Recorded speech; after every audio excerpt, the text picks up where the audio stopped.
Hello and welcome to Module 14. Our topic today is fintechs. So this is really a continuation of the electronic banking, but the fintech word is what is used essentially to talk about when a technology company offers financial services and they use their technology, and oftentimes what this means is an app, a way to do it on a mobile device, as well as all the algorithms that go behind it. And in fact, it can be a bit of a question, what is a fintech? But over time, it's really developed to typically refer to a technology company that is partnering with a bank. And so that's really our focus.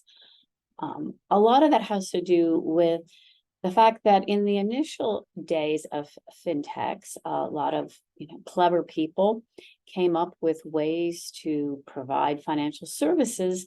And what they very quickly learned was that the financial services industry is highly regulated. And not only that, for certain activities, you really have to be a bank. You can't accept deposits if you're not a bank.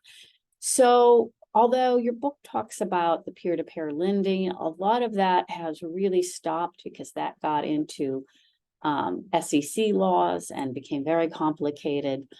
But for a variety of reasons, the idea of a fintech operating alone did not work that well. And so we quickly saw the fintechs trying to partner with potentially licensed lenders, but if they really wanted to offer all the products and services, they needed to partner with a bank, because then the bank can hold the deposit. So the deposit side can be part of what's offered through the app, and as well as the preemption, there's less licensing, less state law compliance. But at the same time, oftentimes the fintech is able to do things more efficiently. And they're also able to bring a lot of expertise. So it can be beneficial. But as you can imagine, it really involves a lot of careful compliance considerations. And that's really what we saw lacking in the early days. And you can still see some examples, and you can find a lot of cases and enforcement actions that will really illustrate how not to go about offering financial products on an app with a bank. And a lot of that goes to the disclosures and how things are phrased. But as this became more popular, and the regulators were worrying about it, the OCC announced that it was going to consider offering a fintech charter. This would be a special purpose bank charter. That would have sort of the benefits of a bank, the preemption, the lack or the ability to avoid all the state law licenses. And at the same time, the OCC had to make it very clear that they would still require these fintechs or these fintech type banks to comply with the spirit, if not the exact requirements of banks. And they published a licensing manual in 2017 and announced in 2018 that they would start accepting these applications. Now, I'll tell you, it wasn't ever completely clear how they were going to apply bank requirements, things like capital and liquidity. Banks have to really establish all these things before they get the charter. They have to have a very detailed business plan that can't be changed. A lot of things that don't really jive with how startup fintechs operate. Another issue was the idea of the Community Reinvestment Act and financial inclusion. How would that be applied to the fintechs? There are a lot of things that really weren't initially resolved. But it was so controversial that we actually have never gotten to the point of figuring that out. And because there has been a change in the presidency and a change probably of attitude about the fintech charter, we may not see this move forward. But the OCC at the time said that if a company could receive deposits, that's traditional bank, pay checks, which is payment processing, which is also something that fintechs can be very good at. All of that. It's a lot of technology. It's a lot of record keeping, or lend money, that only one of those would be necessary, despite the fact that traditionally all three were done by banks. There was a regulation that indicated that any one of them would be sufficient. And you may recall that there was something called a credit card bank, which mainly offered credit cards, which is lending, although they did typically accept one large deposit. So as you can imagine, maybe now as you start to see a trend, the banks weren't very happy about this, as well as the state regulators, and as well as those who were engaged in state-by-state licensed lending. Basically, the regulators and the competition were unhappy with this. And so right away, the state regulators and their trade associations sued the OCC. And they said that the OCC was acting outside its statutory authority. And the questions were whether a trade association could sue because the OCC said that it was willing to accept a fintech charter. The other question was how much deference would be given to a bank regulator in interpreting the law. And the real key was, what is the business of banking? Does it require all three of those? Or, somewhat going back to the prior question, is the OCC's interpretation that any one equals the business of banking entitled to deference? Well, the case that we see both in our book, and there are others I think that are mentioned, basically had the state saying the OCC acting outside their authority, and the OCC saying we are basically doing what we've done before with the credit card banks and the other special purpose banks that we have seen. We didn't have to really answer this question, because if you think about what is required to bring a lawsuit, one of the key things is that you have to have standing, which really means that something has to really have happened. And so here, no one had applied for a charter. No one knew what the OCC would require when granting the charter. And they really were not able to establish that there was any actual or imminent threat. And so ultimately, these cases were dismissed. And this was not the only one, but it is a good example in your book of the challenges that we saw. After this time, what we see is the fintechs thinking about filing this, but ultimately what we've seen is that the larger fintechs have actually sought and received full service charters.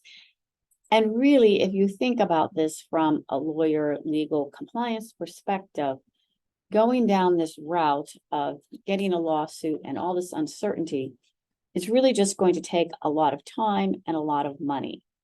And that getting the known full service charter is the best route, but it only works if an fintech is large enough that they can satisfy sort of the capital and the liquidity, and they have to be far enough along in the process to know what their business plan is. Because to get a bank charter, you have to really set out exactly what you're going to do. We saw another fintech, Figure Technologies, also apply. Originally, they actually were seeking the fintech charters, one of the few to do so. There was an immediate lawsuit by the Conference of State Bank Supervisors. And then once Figure Technologies amended their application to seek a traditional bank charter, the trade association withdrew their suit, but they made it very clear that if there were to be another similar charter filed, they would again file another lawsuit. So it's very clear that if anyone were to try to seek a fintech charter today, they would be faced with lawsuits by the state regulators as well as the trade associations. And as I mentioned, under the current administration, there's really no support for this. So what this leaves us with is a theoretical fintech charter, not really an option. Applying for a traditional bank charter, great option, but really not practical for most fintechs, which are small startups. Partnering with a bank, which is becoming very popular, or comply with state laws, and potentially be a licensed lender or a money transmitter. We haven't really talked a lot about money transmission, but it is another type of state license, which allows you to accept and move money, kind of like a wiring money. It's certainly not a bank, but it does allow sort of offering, it can be, usually you have to have a bank in there, but you can accept some money and move it and hold it for some short period of time. But what we've seen most is the partnering with a bank. And we see more and more banks willing to partner with the fintechs. And there can be different ways that these are conducted. It can be that the bank is the prominent party, name is on everything, and the fintech just brings the ideas and the technology. But more often when we're thinking about a fintech, it's the fintech's name that we see, and the bank is the one that's disclosed as the entity offering the banking services. And so one of the things that I've really seen in this area is that we oftentimes see lawyers involved in the agreements, both between the parties and with the ultimate customers, consumers. But where we really need the compliance professionals is the marketing and the website design, because sometimes there is a disconnect there. And that is where some of these partnerships have really gotten into trouble. And so it is an important area for compliance professionals and attorneys to really see every step of the process, and also make sure that changes are run through compliance as well.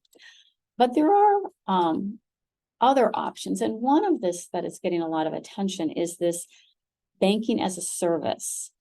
And this is when a bank offers banking products, and it's really even kind of further in the background than I guess probably the lawyers would like to see.